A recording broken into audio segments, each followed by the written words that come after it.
My name is Amara Johnson, and I have come to recognize that every family carries its own stories, tales of celebration, tradition, and, at times, poignant cultural misunderstandings. Growing up in a vibrant world rich with traditions and rituals passed down through generations, I married Ethan, not merely becoming his partner, but stepping into a new family with values and customs markedly different from my own. Living in modern suburban America, the clash between my heritage and the expectations of my new mother-in-law, Margaret, tested my cultural identity in unexpected ways.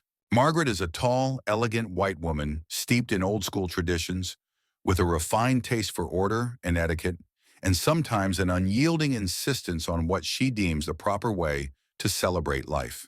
In contrast, I carry a vibrant blend of cultural influences from my Caribbean roots, expressive, colorful, and filled with music, dance, and emotion. Our differences ran deeper than mere appearances. They were cultural, historical, and almost existential in how we envisioned social gatherings or family festivities. This narrative chronicles my daily struggles and the moments of conflict and misunderstanding, ultimately taking you on a journey towards building a bridge between two disparate worlds. It recounts not only hurtful words, heated disagreements, and moments of vulnerability, but also the steps we took towards reconciliation, a transition from conflict to understanding set against the backdrop of the culturally diverse environment of modern suburban America.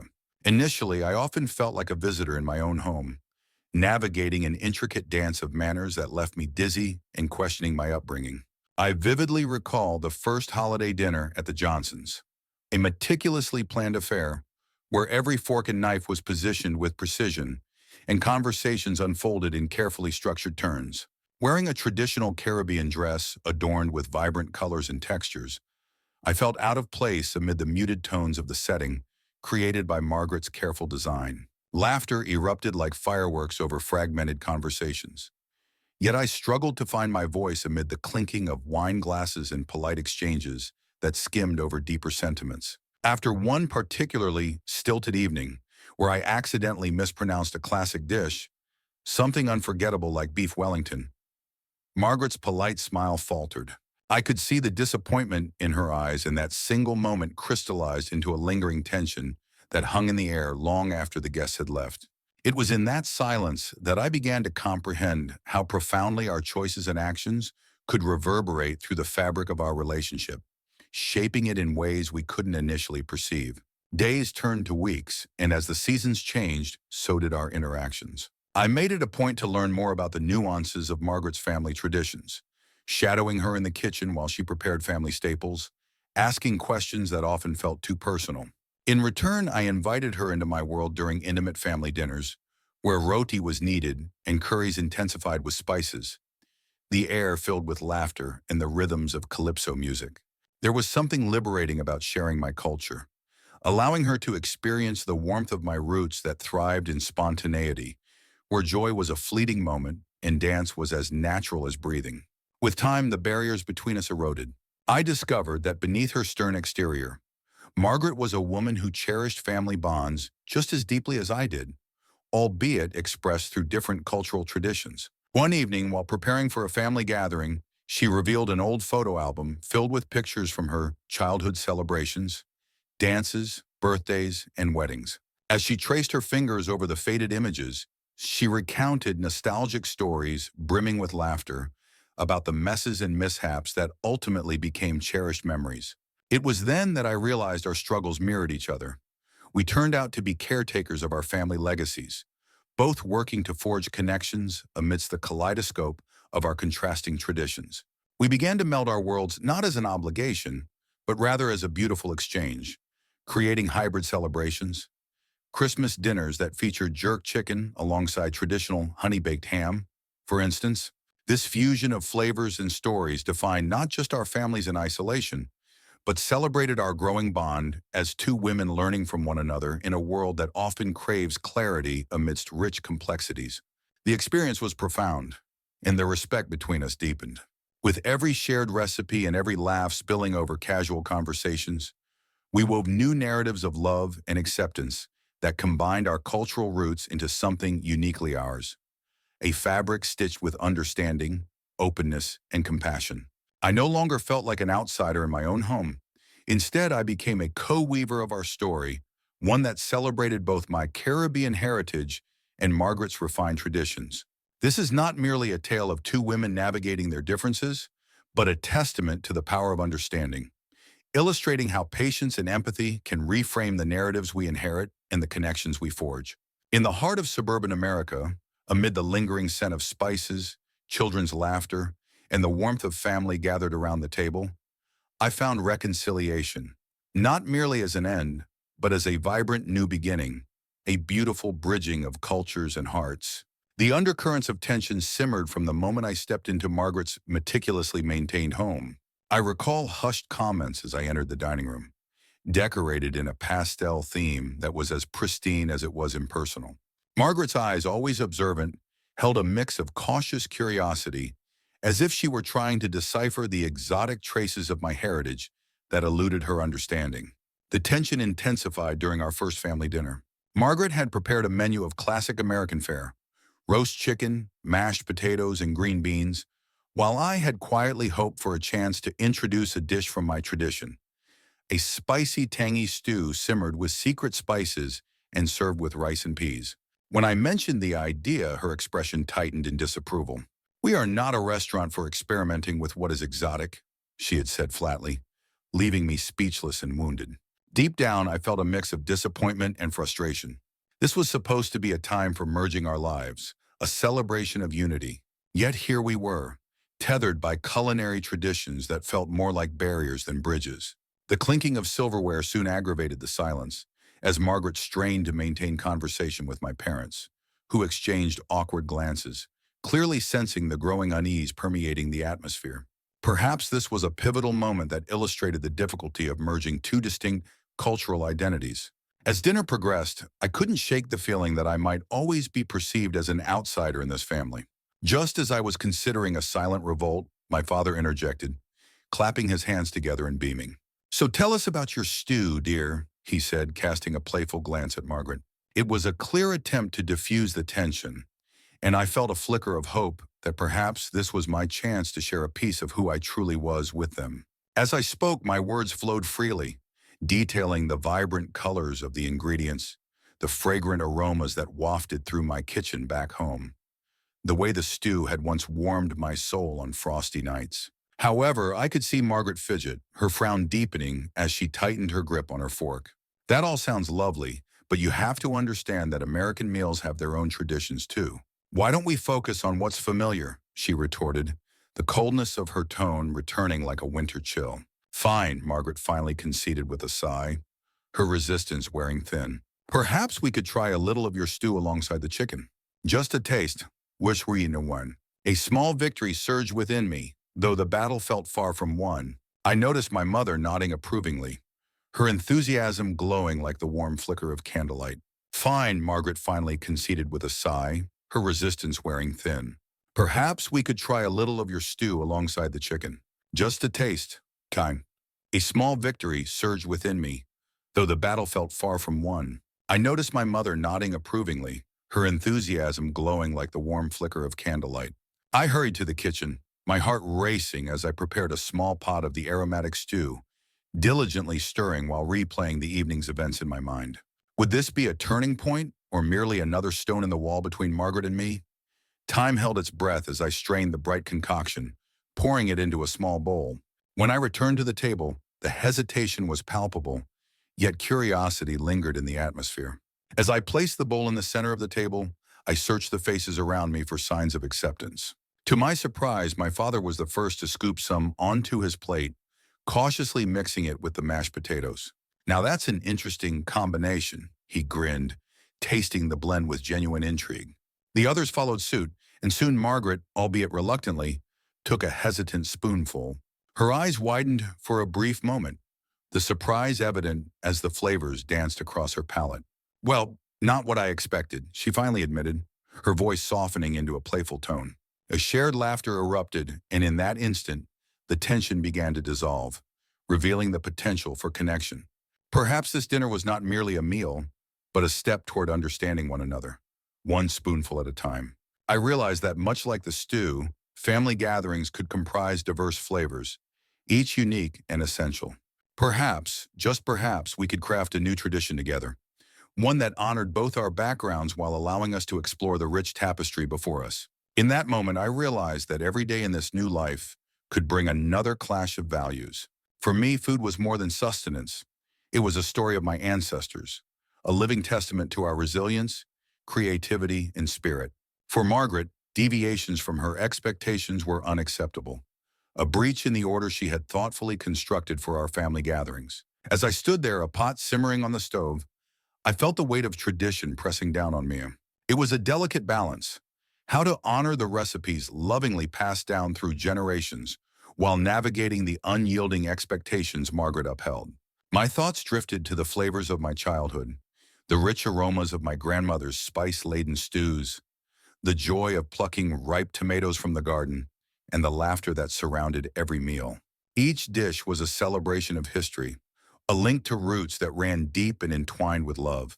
In contrast, Margaret viewed food merely as a series of steps, each ingredient meticulously itemized, each method precisely described. Her world was one of precision and punctuality, and the chaos of innovation felt like a betrayal. I could see her checklist forming. The roast had to be golden at precisely 4:30 p.m., the salad greens crisp and unblemished, and dessert a delicate symphony of layers, each as fragile as a promise. Still, I found myself yearning for a middle ground. How could I introduce my heritage into a space that felt increasingly sterile? A spark ignited in my mind, a compromise that could weave our narratives together rather than set them against each other. I envisioned a meal that encapsulated both worlds, a modern twist on a traditional feast. Perhaps I could create a fusion dish that echoed my grandmother's flavors while incorporating Margaret's meticulous presentation. As the days rolled forward, I started experimenting in secret.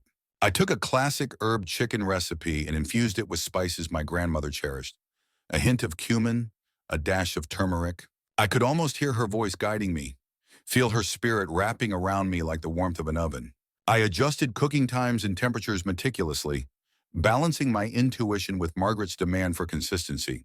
The day of the gathering arrived, filled with laughter spilling into the kitchen as disruptions peeked through the cracks of my carefully laid plans. With each woman who crossed the threshold, I felt my nerves jittering. But as I plated each dish, garnishing it with the precision Margaret favored, a surge of defiance blossomed within me. This was my statement.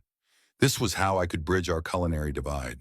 When the table was finally set, an array of dishes breathed life into the dining room. The colors danced vibrantly against the stark white of the linens. I poured the last drops of homemade sauce over the chicken, my heart racing as I carried everything to the table. Margaret's eyes flicked over the spread, her brow furrowing slightly as she noted the deviations. Yet as we feasted, something remarkable occurred. With every bite, she began to soften, her stern demeanor melting away. "This chicken," she remarked with surprise, "there's a complexity to it, a depth of flavor I didn't anticipate." I caught her gaze and a flicker of recognition passed between us. In that moment, the barriers began to dissolve, replaced by a shared experience of discovery. Perhaps this new life didn't require forsaking the old. Maybe it was an opportunity to build something richer, a tapestry woven from the threads of both our legacies. And as laughter rang through the house, I felt hope that our family's story could continue, one where tradition met innovation at the table, just as it matched in our hearts. Over the next few weeks, every social invitation, from birthday parties to community potlucks, transformed into arenas for subtle cultural warfare. I found myself caught between the desire to be a respectful daughter-in-law and the need to remain true to my identity. There were mornings I would wake up with a sense of dread, anticipating the unspoken criticism that might come my way, and evenings I would cry softly, frustrated by the persistent barrier between our two worlds. One particular Saturday remains etched in my memory. Our extended family gathered for a weekend barbecue in a sprawling suburban park. The event was meant to strengthen bonds, celebrate Ethan's promotion, and welcome me more firmly into the family fold.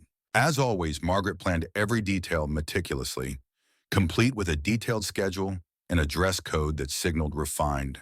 As the sun dipped lower in the sky, casting golden rays over the guests, laughter filled the air. Children chased each other around a nearby playground, their shrieks echoing through the trees while adults mingled, sharing stories over fizzy drinks. The scent of grilled burgers and marinated vegetables wafted through the park, igniting our appetites as we quickly filled our plates.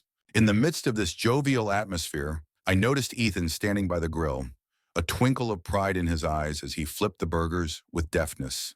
He was the star of this gathering, and I could see how much it meant to him to be surrounded by family, particularly as he shared hilarious anecdotes from his job that had everyone doubled over in laughter. Margaret, with her meticulous planning, had also arranged for some games to break the ice among family members who were still getting to know me. She beckoned us to join a spirited game of charades where we split into teams and the competition ignited a friendly energy. I watched as Ethan mimed a difficult phrase, only to be met with a chorus of amusing guesses that sent us all into fits of laughter. As the games wore on, I found myself feeling increasingly included with each passing moment. As the rhythm of conversation flowed naturally, and relatives asked engaging questions about my interests, subtly weaving me into their shared narratives. It felt less like a formal gathering and more like a rekindling of connections, an opportunity to rediscover the shared histories and jokes that served as the foundation of family ties, thus fostering a sense of belonging. Eventually, Margaret called everyone to gather around for the ceremonial toast in honor of Ethan. Clinking glasses echoed across the group, and as each person shared a fond memory of him, I felt an overwhelming sense of belonging. I knew that while I was still a newcomer, I was slowly stitching my story into the rich tapestry of theirs. As dusk settled in, twinkling fairy lights illuminated our picnic tables, creating a warm, inviting glow. We huddled closer, exchanging anecdotes under the stars, while the sound of classic tunes floated softly through the air. And it was during these quiet moments, after the laughter had subsided, that I realized how much this evening had meant to all of us. It wasn't just a family barbecue, it was a testament to love, growth, and the bonds that hold us together, no matter how far apart we may be throughout the year. With a heart full of warmth and gratitude, I contemplated how this gathering not only celebrated Ethan's achievements, but also marked my own evolving journey of acceptance within the family. I felt an overwhelming surge of optimism for the future gatherings we would share together, built on the solid foundation of this unforgettable day, a day that emboldened our connections and enriched the tapestry of our lives. As the laughter of family and friends echoed around me, I realized that the bonds we shared had only grown stronger over the years. The warmth of the early evening sun melded perfectly with the glow of camaraderie, reminding me of all the little moments that had led us to this milestone. I watched as Ethan beamed with pride, surrounded by the people who had supported him every step of the way, and I couldn't help but reflect on my own path to belonging. Each anecdote shared around the table was a thread woven into the tapestry of our family history, stories that reminded me that acceptance is a journey and not merely a destination. I thought about the times that had tested our unity, the disagreements, the misunderstandings, but also the moments of joy that had brought us back together, reaffirming our commitment to one another. As dessert was served, I felt a sense of responsibility to nurture this connection that we had cultivated. I envisioned organizing future gatherings that featured not only celebrations of achievements, but also spaces for sharing our hopes, dreams, and challenges. Perhaps a monthly family dinner, where we could all contribute a dish from our own kitchens, would foster an even deeper appreciation of our diverse backgrounds and tastes. After all, it is the stories shared over meals that often carve the deepest imprints on our hearts. I imagine the scene, a kitchen bustling with activity where the aroma of home-cooked dishes mingled with the sound of lively conversations and children playing in the background, their laughter a reminder of the legacy we were building. These thoughts ignited a renewed determination within me to be an active participant in this family narrative. In that moment, as the sky began to turn shades of purple and orange, I made a silent promise to nurture this newfound optimism. I was ready to embrace whatever lay ahead, knowing that together we could transform every gathering into a celebration of not just achievements, but the love and resilience that defined our family. At the heart of the day was a dinner table arranged with precision. I had been asked to help with the food, and despite my initial hesitation, I brought along a dish from my homeland, a steaming bowl of jerk chicken that promised warmth, spice, and a sense of home. I vividly remember the moment when Margaret sampled my dish. Her polite smile faltered as she took a cautious bite, and the silence that followed was deafening. A few minutes later, whispers circled the table, laden with disapproval and confusion. But before I could react to the hushed tones and murmurs of disapproval, David, the host and Margaret's husband, stepped in with an awkward chuckle, attempting to break the tension around the table. "Hey, let's give it a chance, folks." "New experiences are what this world needs," he said, lifting his fork and preparing to take a hearty portion of the chicken. His brave act seemed to diffuse the distress swirling in the air, and one by one, the other guests exchanged uncertain glances before tentatively joining him in sampling the dish. I held my breath, praying my culinary heritage would win them over and foster a deeper connection. As the spices began to dance on their tongues, a murmur of surprise rippled through the gathering. To my relief, the initial hesitance transformed into curious nods and words of praise. "This is sarong." "Unexpectedly good," whispered Sarah, a vegetarian who barely ventured onto my side of the table. Encouraged by her praise, I smiled, my confidence swelling as I began narrating the story of my family's recipes, passed down through generations, each steeped in tradition and memory. As laughter began to fill the dining room, a sense of unity washed over the table. The initial skepticism faded, replaced by an eagerness to try more. Margaret, still adjusting to the broader flavors presented on her plate, asked, "What's the secret ingredient? It's unlike anything I've tasted before." I grinned, thrilled to be sharing my culture with them. "Allspice and a little love," I replied, making the others chuckle. "It brings everything together, just like this dinner." A few dishes down the table, Amelia, known for her glamorous baked goods, decided to entice us with her latest creation, salted caramel brownies. "It pairs perfectly with your jerk chicken," she chimed in, as she swiftly whisked her dish over, inviting everyone to compare flavors.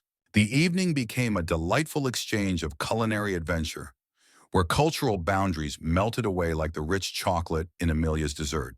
The candles flickered softly, the warm light weaving a tapestry of shadows on familiar faces. Bonds started to form over shared plates, stories, and laughter, and I felt a profound connection to not just my dish, but to my new friends who embraced diversity. By the end of the dinner, the whispers of disapproval had transformed into a chorus of compliments that bounced off the walls of the room. The once uneasy atmosphere had morphed into that of camaraderie, and I realized that on this peculiar evening, I had not merely brought a dish to share, but had also infused our gathering with the spirit of my roots. As the night wore on and conversations meandered into stories of past feasts and family gatherings, I knew that this dinner would not just be remembered for the food, but for the connections that were rekindled and the ones that had been forged anew.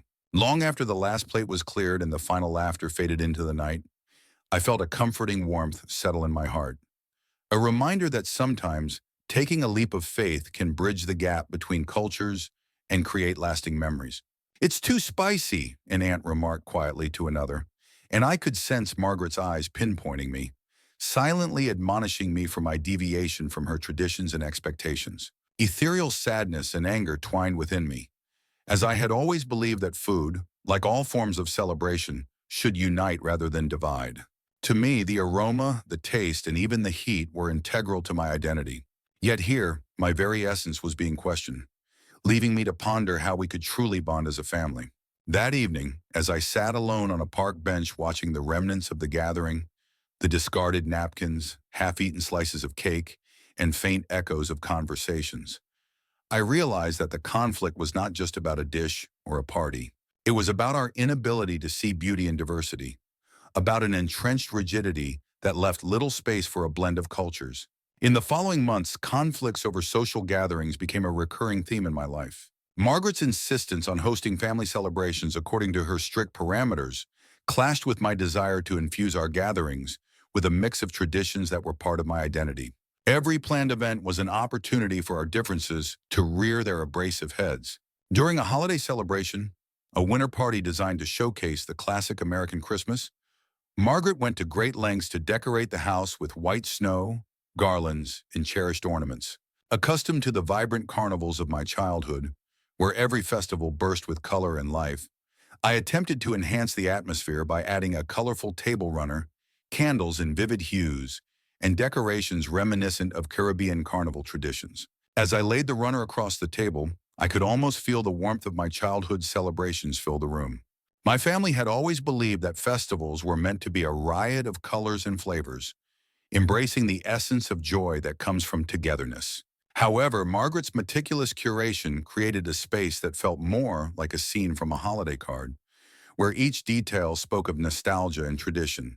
Guests began to arrive, their laughter and chatter weaving through the air, mingling with the scent of spiced cider and freshly baked cookies. I watched as the children, dressed in their cozy winter attire, dashed around the house, captivated by the twinkling lights that Margaret had so carefully strung throughout the living room.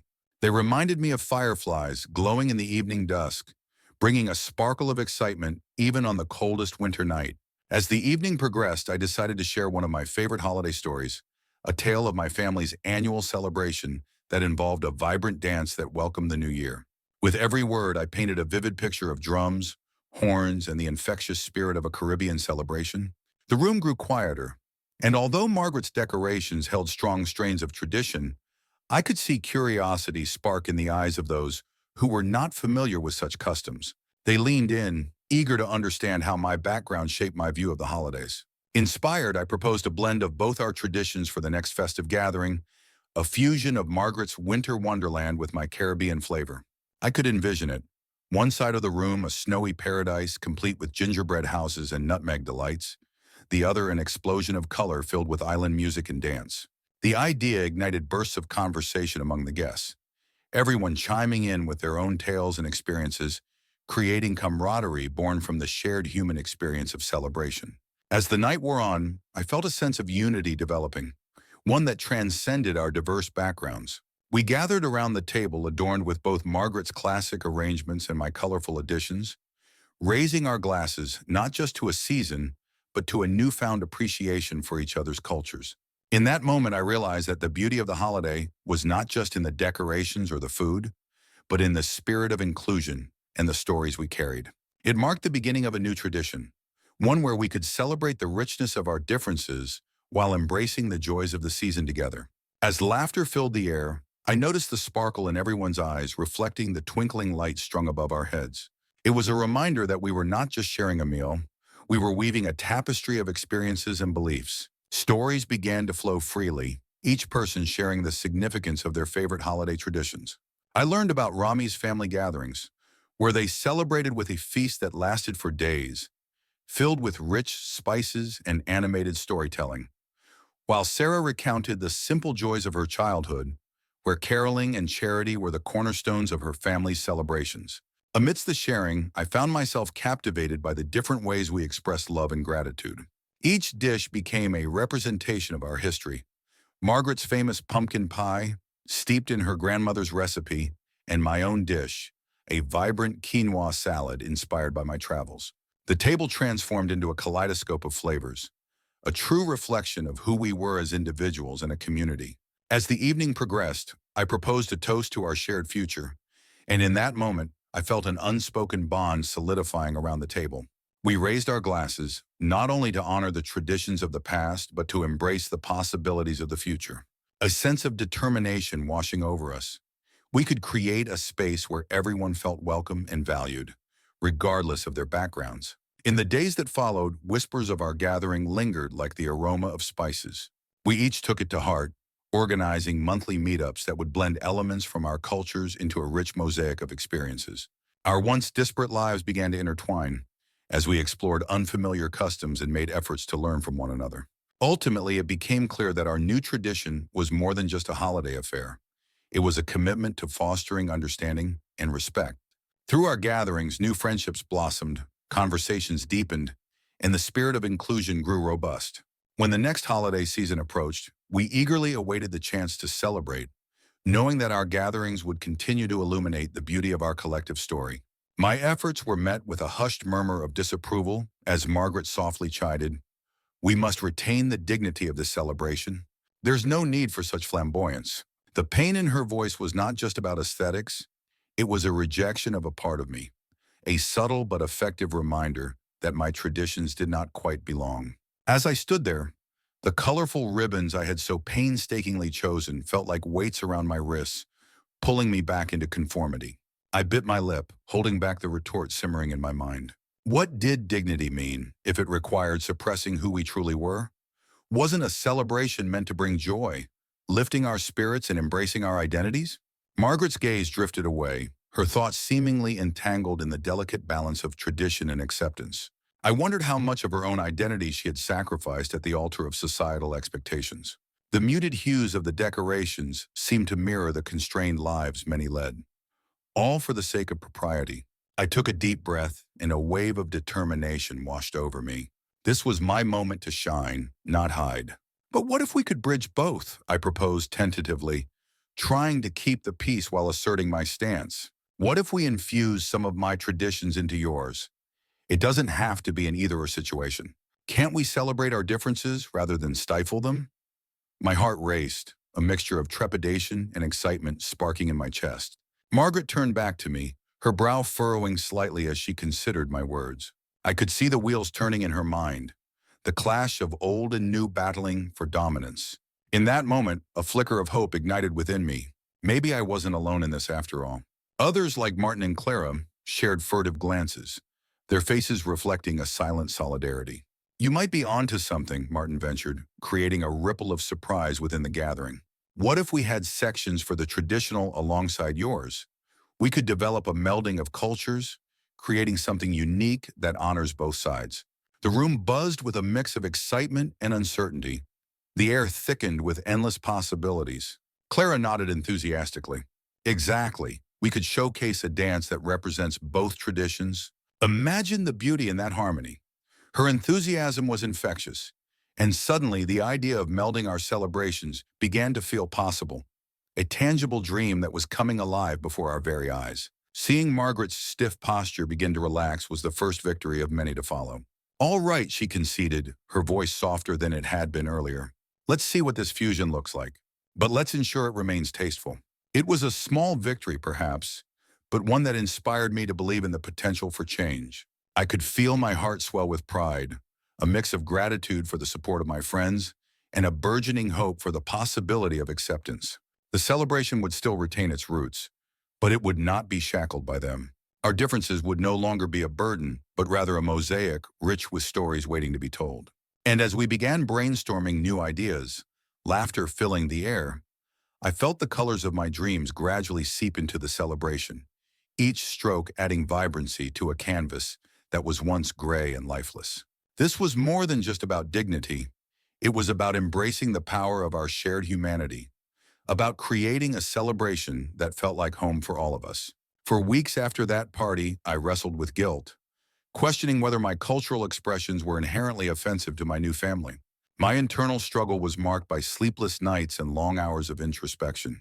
I began to view every social invitation with anxiety, a mental calculation of how much of my true self could be revealed without setting off another explosion of disapproval. As the days turned into weeks, I felt increasingly isolated, as if I were living in two worlds separated by an unbridgeable divide. On one hand, there were my vibrant cultural traditions, music echoing with the rhythms of my ancestors, food that ignited warmth from my heritage, and stories steeped in rich history. On the other, there lay the carefully curated persona I felt pressured to present to my new family, a version of myself painted in gray, devoid of the colors and vibrancy that once defined the essence of my identity. Gradually, I began to understand that this internal conflict was fueled by the fear of rejection. Each time I thought about sharing a piece of my culture, be it a dish I loved or a song that made me dance, my heart raced with the possibility of another awkward confrontation. But the loneliness of suppressing my identity began to take a toll. I felt like a ghost haunting gatherings where laughter thrived, yet unable to join in fully. The weight of expectation pressed down on me, urging me to fit the mold rather than share who I truly was.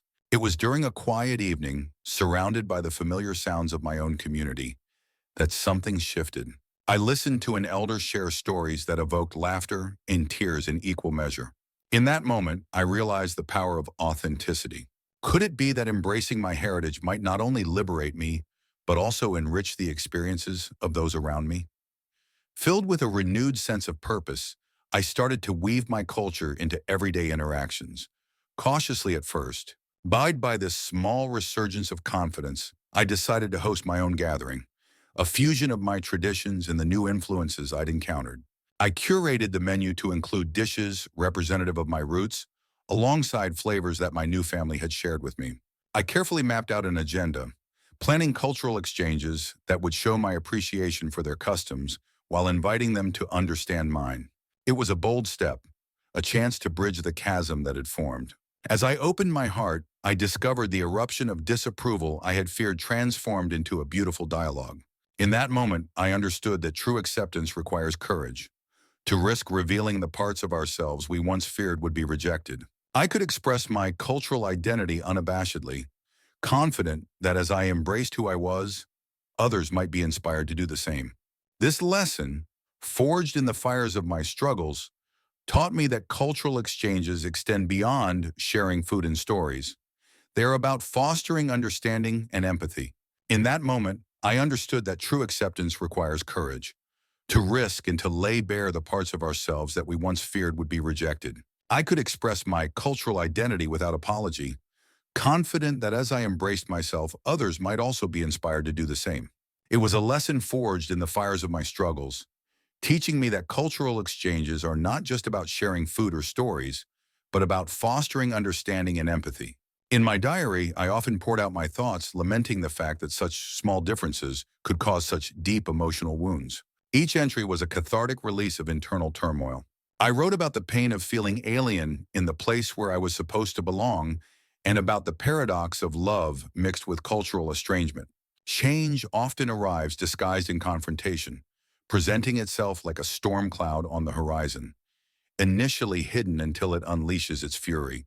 One humid summer evening, thick with the sweet scent of blooming jasmine and the distant buzz of cicadas, an especially tense family reunion commemorating Ethan's parents' anniversary, unleashed boiling emotions that had been bottled up. A seemingly innocuous disagreement over the choice of music for the event ignited an argument that neither Margaret nor I could avoid, as tempers flared and unspoken grievances took center stage, creating the perfect storm for confrontation. I found myself defending not only my musical taste, but the essence of my identity. "This is who I am," I pleaded, my voice quaking with emotion. "My music, my food, they narrate my family's story. It's not about disrespect, it's about honoring where I come from." Margaret's eyes narrowed, her expression a mix of defiance and confusion. "It's just a party," she snapped, but I could see the stirrings of doubt lingering just beneath the surface of her conviction. It was as if she began to sense the deeper implications of our disagreement, and for a moment, the tension hung thick in the air between us. Silence stretched, allowing the weight of my words to settle into her consciousness. What had started as a simple suggestion was now entangled in a broader dialogue about acceptance, history, and the memories we choose to honor. Just then, Alex, a mutual friend and always the mediator, stepped in. "Why don't we find a way to blend both musical styles?" he proposed, his tone calm and soothing. "After all, this celebration is for everyone, not just one perspective." His idea sparked a glimmer of hope within me. Perhaps this was not an irreparable rift, but an opportunity for unity. I felt a swell of gratitude towards Alex, wishing I had the eloquence in that moment to express how vital merging our cultures felt to me, not just for my identity, but for the community that surrounded us. Margaret paused and glanced at Alex, then slowly back at me. "I suppose we could compile a playlist that alternates tracks, highlighting both genres," she suggested, her voice softer now. "Maybe starting with Afro-Caribbean songs and transitioning into classical pieces could create an interesting dynamic." I could sense the shift. The armor she had donned earlier began to drop. "It's just that this anniversary means so much to my family as well," she added, her vulnerability starting to surface. With each word, we bridged the gap between our worlds. I shared stories of my childhood, dancing in our living room to calypso rhythms, my grandmother's laughter mingling with the beat of the drums. Margaret spoke of her own traditions, which were steeped in the Americana of her family, tales of picnics and family reunions set against the backdrop of folk tunes. By melding these narratives, an understanding began to blossom. The challenges of our diverse histories could coexist in harmony. As we exchanged ideas for the party, I found excitement brewing within me. We discussed the highlights of each genre, how they could reflect the journey of our lives while respecting the origins from which they sprang. "What if we featured live performances?" I suggested, animated by the possibilities.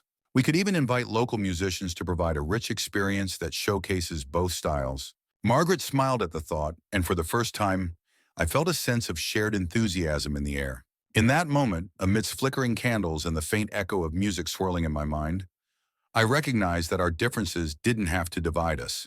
They could instead serve as threads weaving a tapestry of celebration. And as our planning evolved, it took shape as something beautiful, a true depiction of our identities and a testament to the collective spirit that bound us together. Margaret's eyes narrowed, her voice growing sharper. "And I am trying to uphold the respect and tradition of this family," she retorted.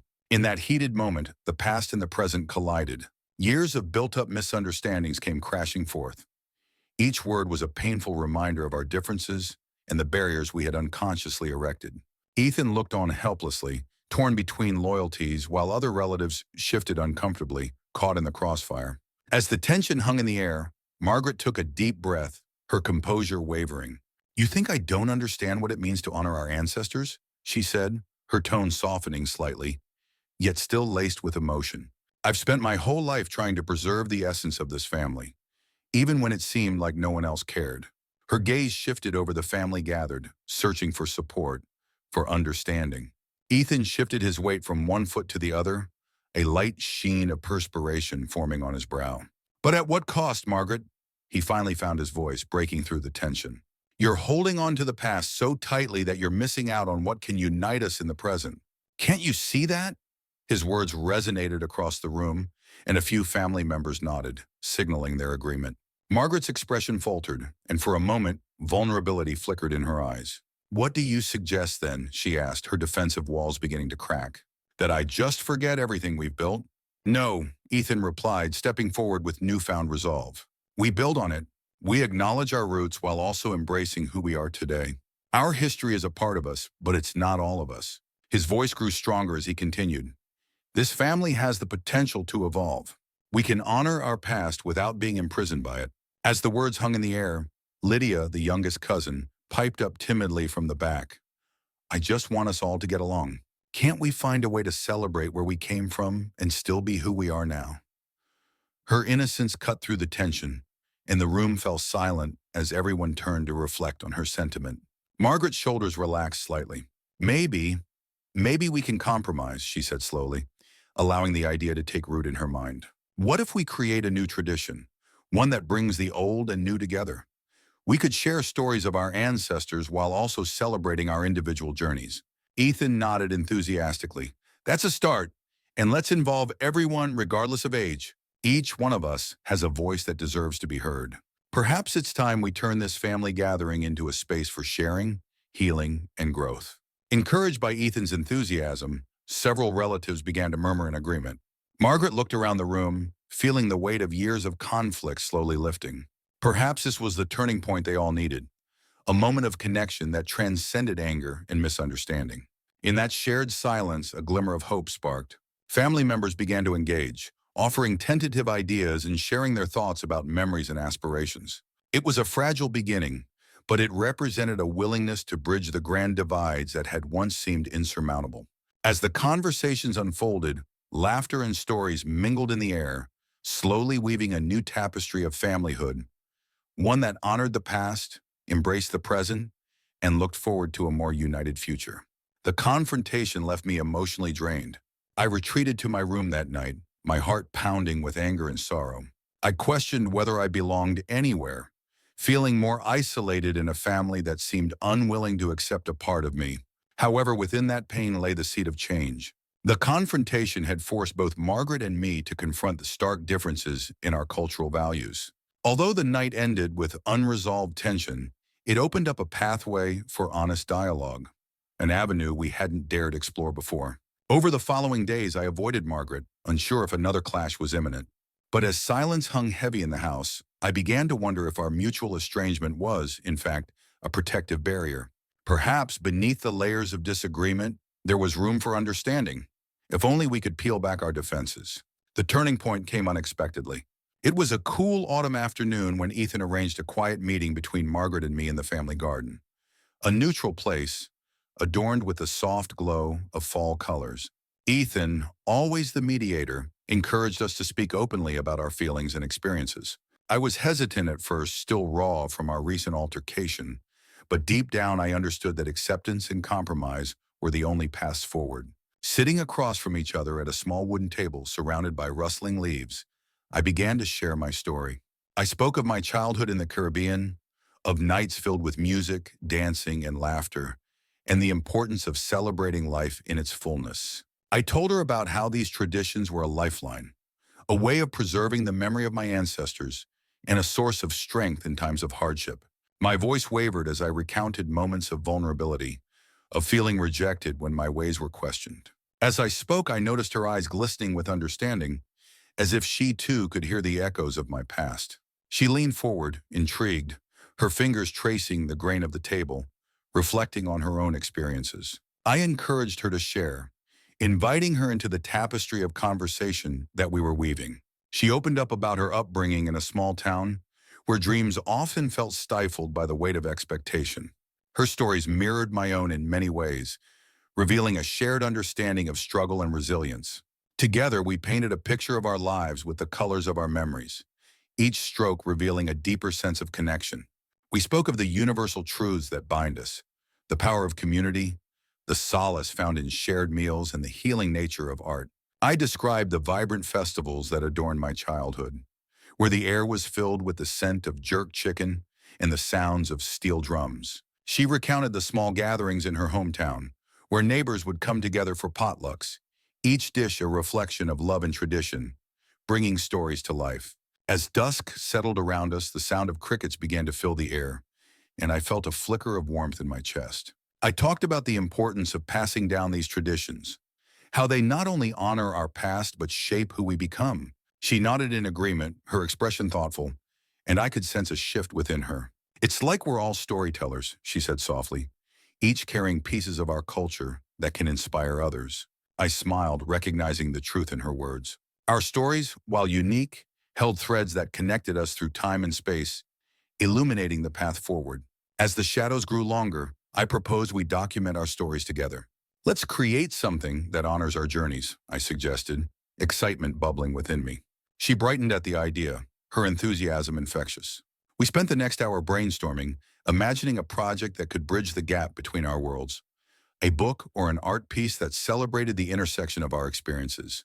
The possibilities seemed endless as we exchanged ideas, weaving our narratives together into something larger than ourselves. In that moment, amidst the rustling leaves and the fading light, I realized we were not only sharing our pasts, we were crafting a future, one rooted in understanding, respect, and the beauty of our shared humanity.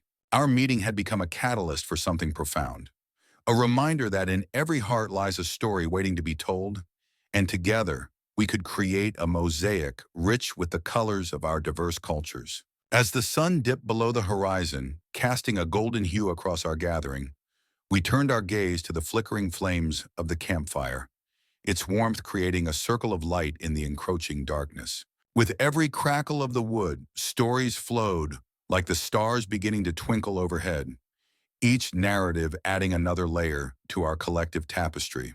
A young woman spoke of her grandmother's migration from distant lands, each word steeped in the richness of her heritage, while an older gentleman recounted his childhood adventures in a village that seemed to exist outside of time. Interactions sparked curiosity among us, laying bare layers of experience and wisdom.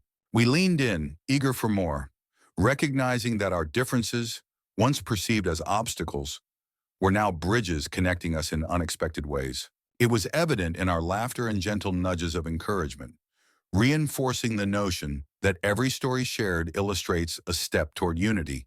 As the night deepened, the campfire flickered like the pulse of our gathering, and I suggested we encapsulate our voices in a unique way, through a collaborative painting.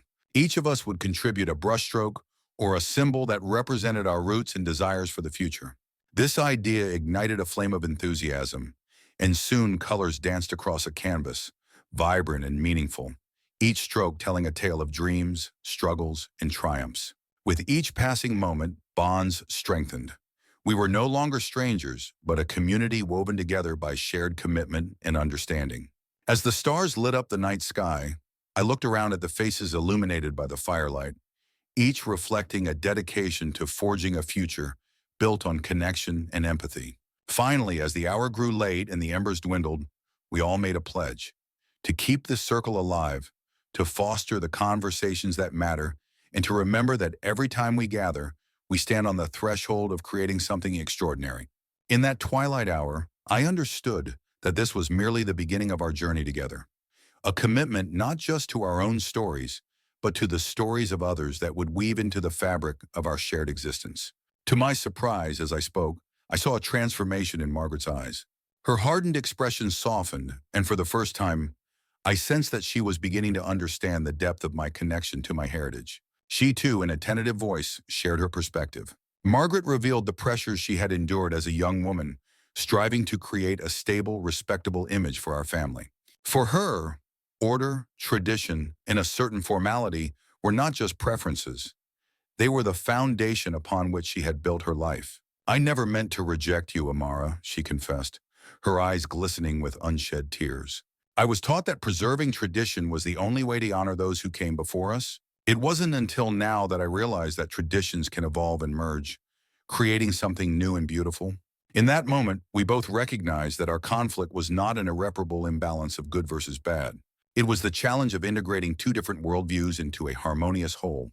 We began to see that each cultural practice held intrinsic value, a value that transcended the boundaries of skin color, geography, and personal history. Our conversation extended for hours, drifting from cautious recollections of childhood to hopeful plans for future family celebrations. We tried to articulate our deepest emotions, and gradually, the gulf of misunderstanding began to narrow. Though the pain of old wounds lingered, our willingness to engage in honest dialogue was a powerful first step towards reconciliation. With the seeds of understanding planted firmly in our hearts, Ethan suggested that the next family gathering be a grand fusion of traditions, an ambitious celebration acknowledging both Margaret's cherished customs and my vibrant heritage. It was a bold idea that required a delicate balance of compromise and creativity, one that could potentially redefine our family celebrations.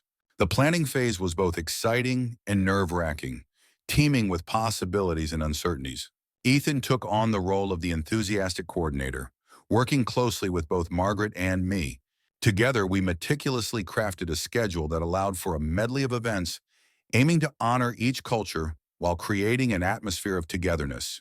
The evening would begin with a formal dinner featuring traditional American dishes, carefully curated to appeal to Margaret's preference for refined celebrations, like succulent roasted turkey paired with creamy mashed potatoes and rich gravy, reflecting her family's timeless customs. But we wanted to ensure that the experience did not stop there. Following dinner, the atmosphere would transition into a more lively segment, a vibrant celebration of diversity and unity, where music and dance would take center stage. We imagined an array of Caribbean rhythms and melodies echoing through the hall, inviting everyone to take part in the festivities. A local band was enlisted to perform, specializing in a fusion of classic American rock and calypso beats, ensuring that the dance floor would remain alive with energy and joy. To complement the lively ambiance, the cuisine would delight the senses with a combination of Caribbean favorites, such as jerk chicken and plantains, mixed seamlessly with American classics like sliders and barbecue ribs, inviting guests to savor the best of both worlds. As the day of the gathering drew near, I felt a mixture of hope and apprehension. Would the guests accept this blend of cultures, or would our best-laid plans unravel into chaos? The invitation cards were printed with care, hinting at the night's dual narrative, a celebration of family and fusion. I spent hours rehearsing answers for any potential objections. At the same time, I found myself excited at the prospect of finally sharing a piece of my soul with the people I loved. As I set out the last of the decorations, a wave of nostalgia washed over me. This gathering wasn't merely an event. It became a tapestry woven from the distinct threads of our lives, the shared memories, the laughter, and even the occasional tears. Each guest would contribute a piece of their story to this rich narrative, creating a celebration that honors and elevates our diversity. As I set out the last of the decorations, a wave of nostalgia washed over me. This gathering wasn't just an event. It was a tapestry woven from the distinct threads of our lives, the shared memories, the laughter, the occasional tears. Each guest would contribute a piece of their story, creating a richer narrative that celebrated our diversity. I could already envision the conversations that would spark, the old traditions that would dance alongside new ones, and how each dish would serve as a bridge connecting us all. But as night began to fall, the weight of uncertainty settled heavily on my shoulders. What if old rivalries resurfaced? What if the unfamiliar flavors alienated some instead of bringing joy? I took a deep breath, reminding myself that love, in its many forms, was at the heart of the gathering. Wouldn't it be a testament to our shared bonds if we could celebrate our differences and underline our similarities? I hoped that laughter would drown out any tension, that stories would emerge like fireflies against the twilight sky. Finally, as the clock struck the hour, the first guests arrived, their faces lit with smiles and curiosity. I welcomed them at the door, the warmth of their embraces igniting the flicker of anticipation within me. It was starting. The fusion of families and cultures was about to unfold. I felt the knots of apprehension begin to loosen as I introduced them to my favorite dishes. The spicy samosas, the size of my palm, nestled beside delicate sushi rolls that sparkled under the dim lights. As the room began to fill, conversations blossomed, a symphony of voices blending harmoniously. I caught snippets of laughter and awe, my heart swelling with pride at their willingness to embrace something so fundamentally personal. The night promised to meld memories, old and new, and I found myself weaving through clusters of family, alighting on each table to share stories about the origins of recipes or the significance of traditions. It became a lively exchange, food acting as a universal language transcending the barriers of culture. The evening sky darkened outside, but inside it was alive with warmth and enthusiasm. I couldn't help but wonder about the future, how this night would echo in our lives for years to come. Would these new connections blossom into lifelong friendships? Would our family become a colorful patchwork of experiences and histories, stitched together by the threads of acceptance and respect? The questions lingered, but amid them all, a sense of joy surged through me, for I knew we were crafting something far greater than just a celebration. We were forging a legacy. The evening arrived with an air of anticipation. The dining room was divided into two parts, one meticulously arranged with soft lighting, delicate cutlery, and white tablecloths for the formal meal. The other a burst of color and energy, adorned with vibrant decorations and a stage set for live music and dancing. Family members, friends, and neighbors mingled, some curious, others excited by the blend of styles. The scent of rosemary and thyme wafted through the air from the kitchen, where the aroma of the evening's feast was being prepared. Laughter erupted as children darted between tables, their playful energy palpable. In one corner, an elderly couple reminisced about their own wedding day, their eyes twinkling with memories as they sipped glasses of sparkling cider. As the clock neared the hour, a hush fell over the crowd, and eyes turned toward the decorated stage.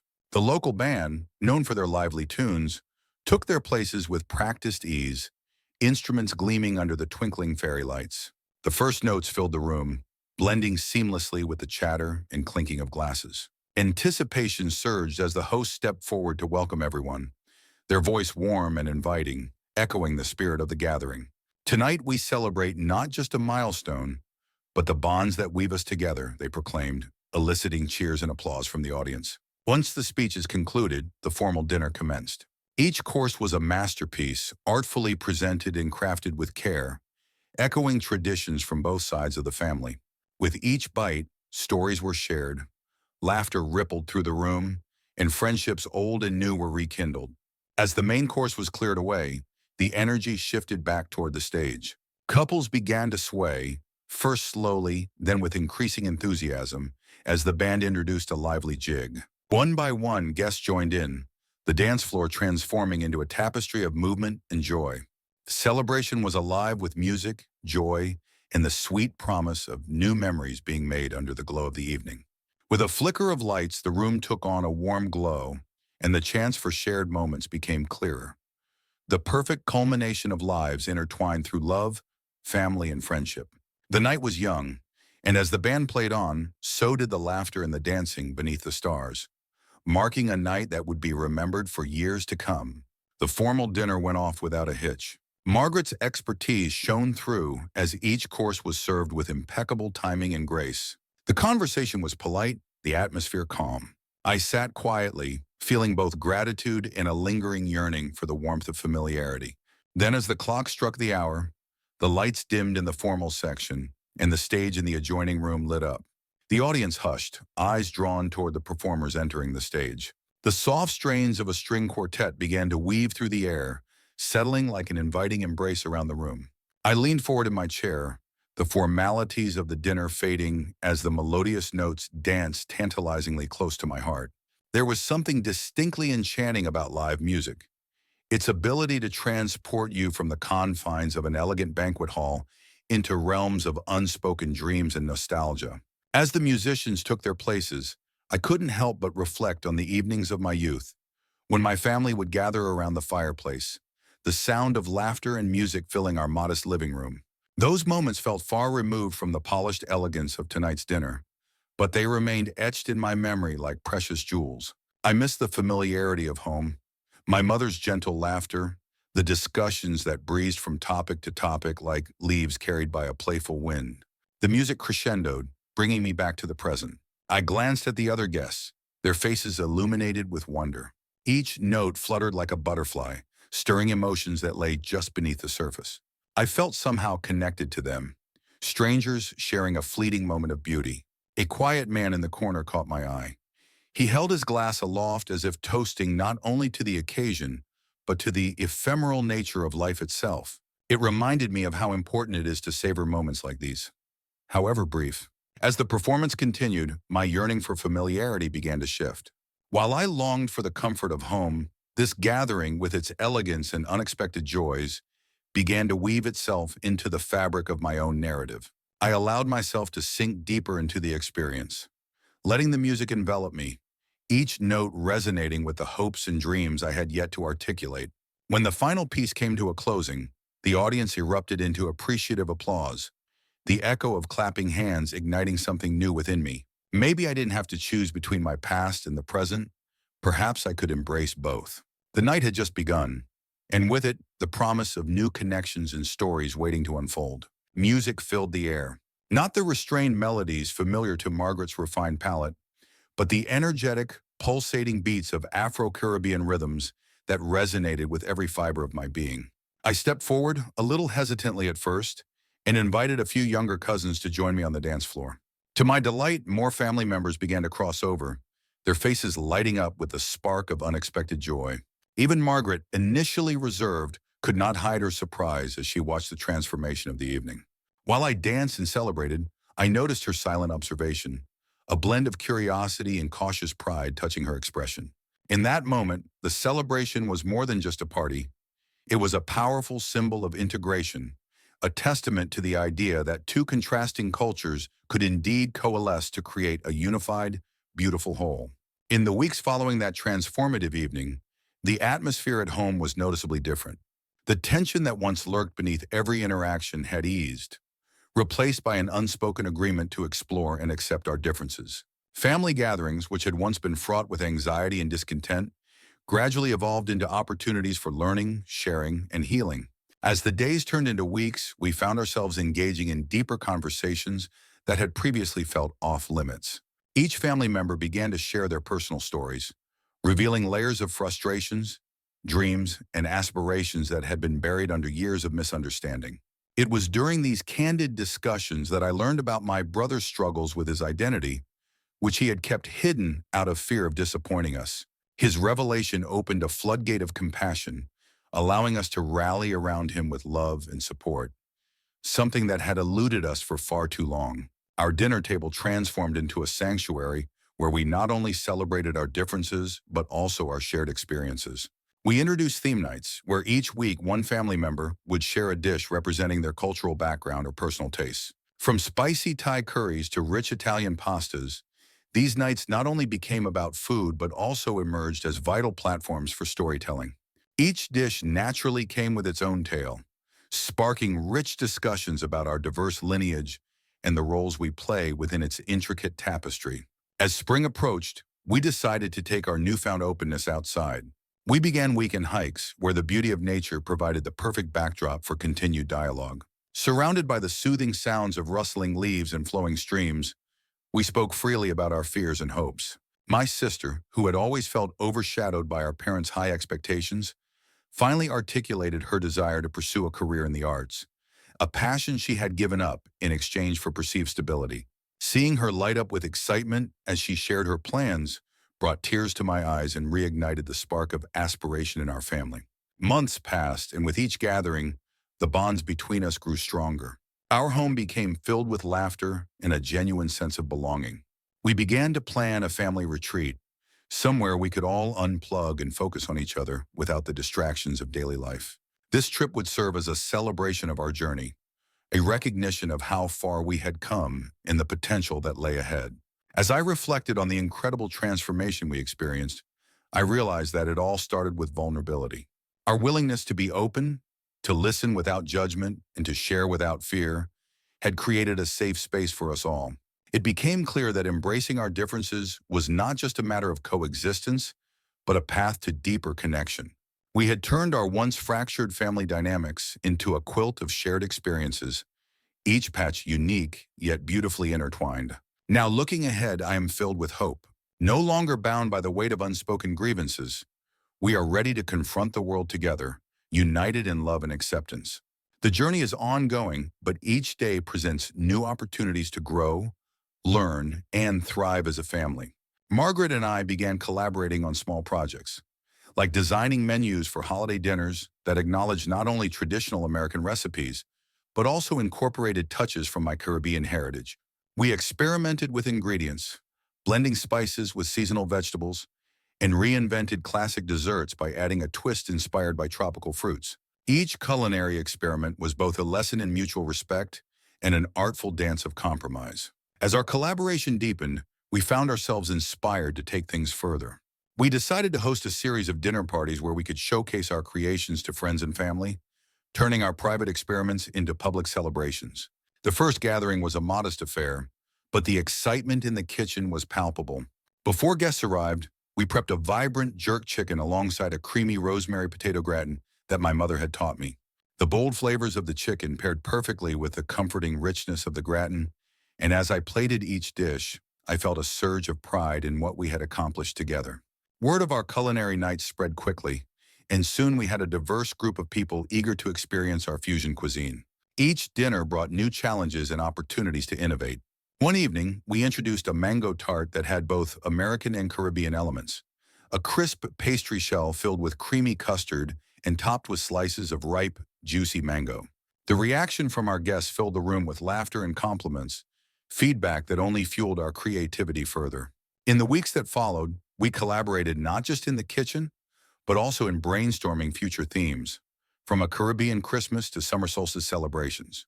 Each theme harkened back to our individual heritages while weaving in fresh narratives that reflected both of our backgrounds. We found ourselves in discussions about food sustainability and how to incorporate local, seasonal produce into our menus. Our understanding of each other's cultures expanded, and we began to explore stories behind each dish, sharing tidbits about our family traditions that also provided context for our creations. The culmination of our efforts led us to consider hosting a community event showcasing our collaboration. We wanted to create a platform for cultural exchange, inviting local chefs and home cooks from different backgrounds to share their own recipes and stories. It was no longer just about us, it was about celebrating the richness of diverse culinary practices while fostering connections within our community. Months later, as we prepared for the big event, surrounded by the aroma of herbs and spices, Margaret and I exchanged glances filled with excitement and a hint of disbelief at how far we had come. Together, we had set the stage for something much larger than our own individual aspirations, a celebration of unity through food, where every dish served as a bridge, connecting not just flavors, but lives and stories, illustrating the beautiful tapestry of our shared humanity. Then came the idea to host an annual Family Fusion Festival, a celebration that would rotate each year between different cultural themes. One year, the festival would center on classic American traditions, with a strong nod to the country's history and heritage. The next year, it would be a vibrant carnival celebrating Caribbean culture, complete with live music, colorful costumes, and a feast of bold flavors. Together, we designed an event that honored the past while embracing a hopeful future of cultural unity. What started as a tense battleground over social gatherings had slowly transformed into fertile ground for growth and acceptance. I remember one quiet evening, months after the festival, when Margaret and I sat on the back porch, sipping iced tea as the sun dipped below the horizon. She turned to me, her eyes soft and reflective, and said, "I'm beginning to see that the heart of our celebrations is not in strict tradition, but in the love we share as a family. Your culture, my culture, they both have so much to offer, and together they create something truly unique." Hearing her say those words enveloped me in an indescribable warmth, as if the years of conflict were being gently washed away by a tide of acceptance and understanding. I realized that, on our journey, we had not only bridged a significant cultural gap, but also healed old wounds, discovering common ground rooted in love, respect, and a shared desire to celebrate life in all its forms. Our hesitations and missteps along the way had become the foundation for new traditions. Friends and relatives began to see that the beauty of our joint celebrations was in their unpredictability and richness. Each event bore the unmistakable mark of our combined heritage. The precision of American formality blended with the spontaneity and joy of Caribbean spirit. As time passed, I came to understand that life is a series of evolving stories, a tapestry woven with threads of disagreement, hope, and ultimately reconciliation. My journey as a daughter-in-law in a family divided by cultural expectations was not without pain. I had experienced moments of isolation, bewilderment, and conflict that seemed insurmountable at the time. Yet those experiences also fostered growth and change. Living in modern suburban America, I witnessed how tradition can sometimes act as a barrier. But I also witnessed how love, dialogue, and courage can break down even the most enduring walls. Margaret and I have since become partners in crafting family memories that honor both our histories. Every time we experiment with a new recipe or decide on a blended celebration, we are reminded of the hard-won lessons of empathy and compromise. Our story does not claim to have completely erased differences. There are still moments when I catch Margaret's eyes narrowing in disapproval if I suggest an overly vibrant decoration, or when I feel a twinge of self-doubt as I recall the pre-festival days of tension. Yet these moments are now met with gentle reminders of our shared journey. They serve as chances for us to listen, to learn, and to reaffirm our commitment to each other. When I reflect on how far we have come, from tense silences over a misunderstood meal to joyful celebrations that truly unite our hearts, I am filled with hope for the future. I understand that bridging cultural divides is not about erasing individuality or diluting traditions. It is about finding a harmonious balance where our differences enrich our collective experience.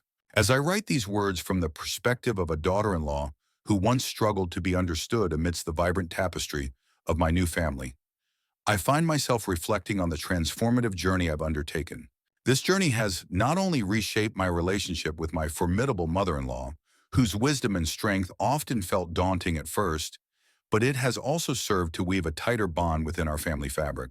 The initial hurdles of navigating different cultural expectations and traditions gradually gave way to an enriching dialogue filled with shared stories and laughter. Our blended celebrations reflect this evolution beautifully, each event becoming a significant chapter in our collective narrative, a living testament to the power of mutual understanding. The joy we experience when contrasting worlds meet reveals not only the complexities of our identities, but also the profound beauty that emerges when we embrace our differences. Each holiday, birthday, or simply spontaneous gathering is an opportunity to honor both our heritages, creating new traditions that resonate with all generations present. In this space of fusion, we craft a celebration that is uniquely ours, where the flavors of my Caribbean upbringing harmoniously intertwine with the cherished American customs I have come to love. Today, as I step into the kitchen to prepare a dish that marries flavors from both my Caribbean roots and the American classics that define our new home, I sing softly, a tune that speaks of resilience, reconciliation, and hope. The melody is a reminder that every challenge carries the potential for transformation. And as I set the table for our next family gathering, I do so with the assurance that our celebration of life is richer for having embraced the vibrant tapestry of our diverse heritage. In our modern suburban world, where cultural boundaries can sometimes seem rigid and unyielding, I have learned that understanding begins with a single conversation, a shared meal, or even a carefully chosen piece of music. Margaret and I now look forward to each day, confident that our combined traditions have forged a new path, a path that honors both our pasts while lighting the way to a more inclusive and loving future. This is not just my story, but our story, a story of growth, of moving from discord to dialogue, and of discovering that the celebration of life is most beautiful when every voice is heard, every tradition respected, and every heart embraced. And so, every social gathering becomes a reminder that even the most stubborn differences can give way to love when we are patient enough to learn each other's language.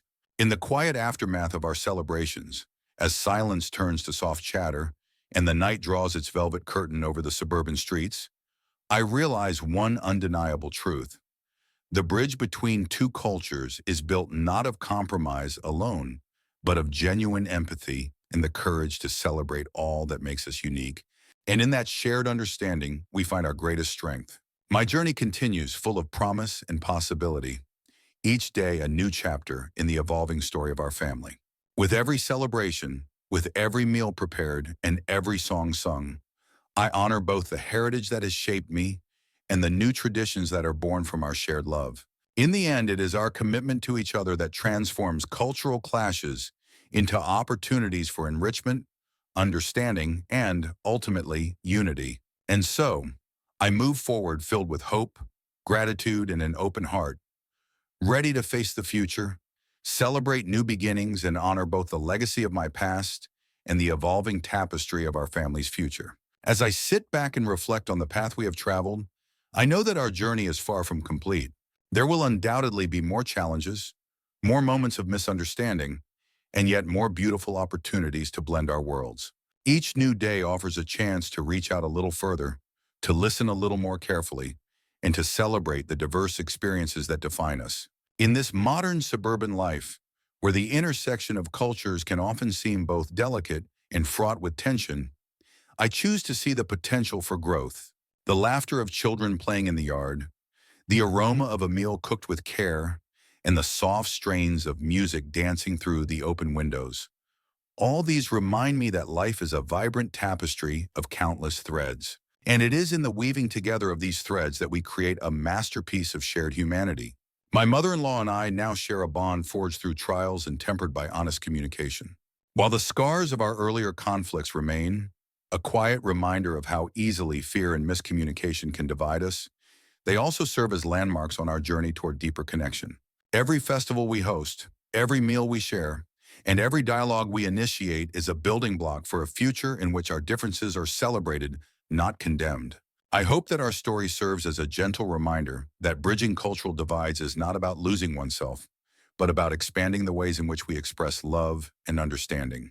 By embracing our unique legacies and finding common ground in the everyday rituals of life, we can turn conflict into creativity, tension into tenderness, and misunderstanding into empathy. In the quiet moments before dawn, as I prepare for another day and reflect on the promises of tomorrow, I remain committed to nurturing the relationships that matter most.